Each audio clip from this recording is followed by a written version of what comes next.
In Toronto, there's a company called Supernova that lets independent bands like myself perform at their venue. You want to be a rock star in Toronto? Well, this city has the nation's biggest music scene and the toughest audiences. So a teenage band comes to you and says, we would like to play a Supernova. Yeah, generally the teenage band will approach us and say, yeah, we heard about your shows, or I was at one of your shows and I want to play and I'd like to be on stage. So, and we just put them on. There's no application or anything like that. We just give anybody a chance to play.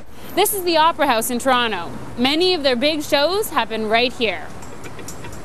We got a letter from somebody who did a Supernova concert, and there's been kind of a concern about the pressure to sell tickets. If we were to put together an expensive show like this with all the range of costs and the risk and everything, and we had like 10 bands bring out basically 2 people each or whatever, we would basically not be able to do shows again. It's an excellent opportunity. It doesn't cost anything up front.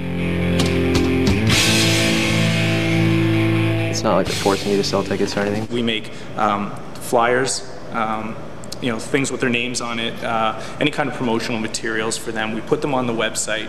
We put out email blasts, and we put out, like, you know, releases that a show's going on with them in it, and we book a whole bunch of bands with them.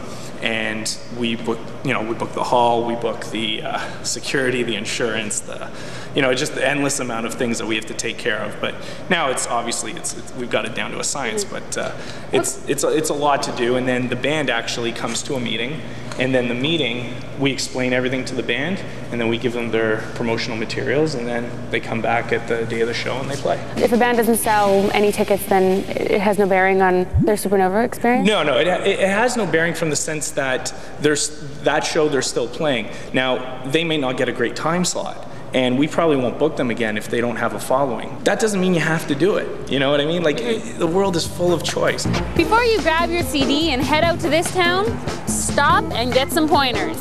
We're talking to Ewan Exall from Against the Grain Concerts. He's booked hundreds of bands and receives thousands of these. Which ones make it to the final stage? Walk this way. How hard is it for a band to get a show in Toronto?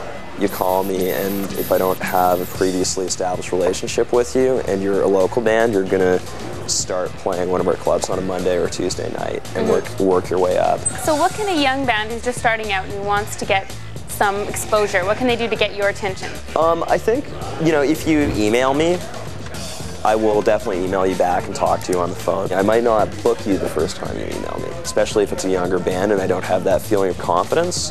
If you keep hammering me with emails like once a month for a year or whatever, at the end of it, even if I don't really want to book you, I'm just going to be like, I have to give these people a show to get them out of my hair. So what do you think about Supernova? I think that someone's got to provide an outlet for high school bands to play, and I think that's how Sum 41 got started. Really? You know, just because... they came to you, right? Yeah, and I didn't really understand what it was they were trying to do at all. This is where Greg Norrie from Treble Charger saw them and decided to start dealing with them, and, you know, the rest is history. At the end of the day, you can be in the greatest rock and roll band that ever lived, but if you play a club on a Friday and only 20 people come, it doesn't really mean that much, you know what I mean? Because the club has to stay in business.